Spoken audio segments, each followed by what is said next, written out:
ಬಿಡದಿ ಮೇಲೆ DK bomb. This is Ashwavega ground report. Bidadi township ಕಿಚ್ಚಿದೆಯಲ್ಲ, ಆ ಕಿಚ್ಚಿಗೆ ಉತ್ತರ ಏನು ಅನ್ನೋದನ್ನ ಪಡಿತಾ ಹೋಗೋಣ ಅಖಾಡದಲ್ಲಿ.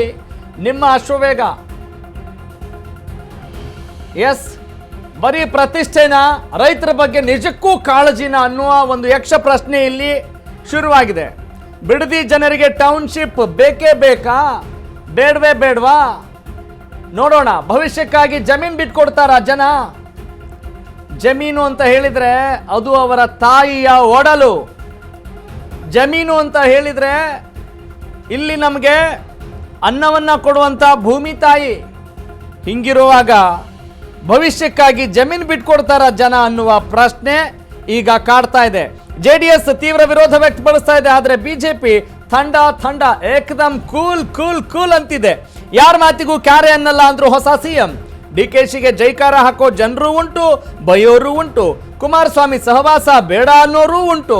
ಅದೇ HD ಕುಮಾರಸ್ವಾಮಿಗೆ ಸವಾಲ್ ಹಾಕಿದವರು ಕೂಡ ಉಂಟು. ಕುಮಾರಸ್ವಾಮಿಗೆ ಸವಾಲ್ ಹಾಕಿದವರು ಇದ್ದಾರೆ. ಇದು ನಿಮ್ಮ ಅಶ್ವವೇಗ ನ್ಯೂಸ್ ನ biggest ground report and reality check.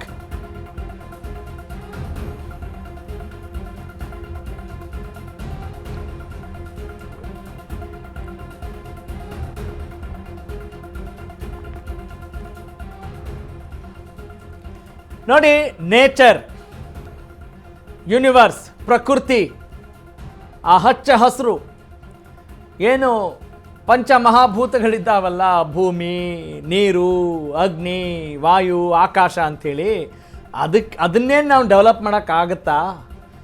ಅದರ ನೆರಳಿನಲ್ಲಿ ನಾವೇನು ಬೇಕಾದರೂ ಮಾಡಬೇಕು.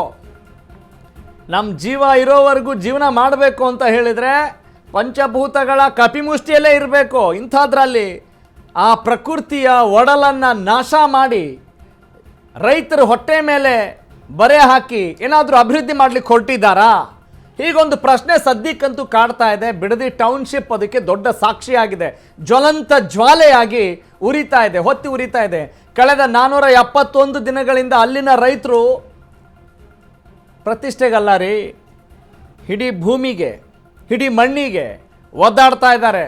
ಟೌನ್ಶಿಪ್ ಬೇಡ ಅಂತ ಹೇಳಿ ಇಲ್ಲಿ ತಮ್ಮ ಜೀವನವನ್ನು ಲೆಕ್ಕಿಸದೆ ಹೋರಾಟ ಮಾಡ್ತಾ ಇದ್ದಾರೆ. ಆದರೆ ಈಗ ಹಾಗೇನೂ ಇಲ್ಲ, ನಾವು ಟೌನ್ಶಿಪ್ ಮಾಡೋಕ್ಕೆ ಹೊರಟಿರೋದು ಅಭಿವೃದ್ಧಿಗೋಸ್ಕರ ಅಲ್ವಾ ಅನ್ನುವ ಮಾತನ್ನು ಹೇಳ್ತಾ ಇದ್ದೀರಿ. ಅದೇ ಸ್ವಲ್ಪ ಬೇರೆ ಕಡೆ ಮಾಡ್ರಿ ರೀ ಅಂತ ಹೇಳ್ತಾ ಇದ್ದಾರೆ. ಯಾಕೆ ಈ ಬಿಡದಿ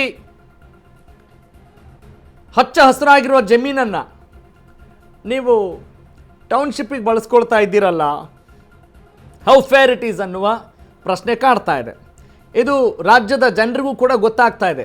ಆದರೆ ಸ್ವತಃ ಬಿಡದಿ ಜನ ಏನಂತಾರೆ, ಬಿಡದಿ ರೈತರು ಏನಂತಿದ್ದಾರೆ, ವಾಟ್ ಈಸ್ ದ ರಿಯಾಲಿಟಿ ಅನ್ನೋದನ್ನು ಕೂಡ ನಾವು ಗಮನಿಸಬೇಕಲ್ವಾ?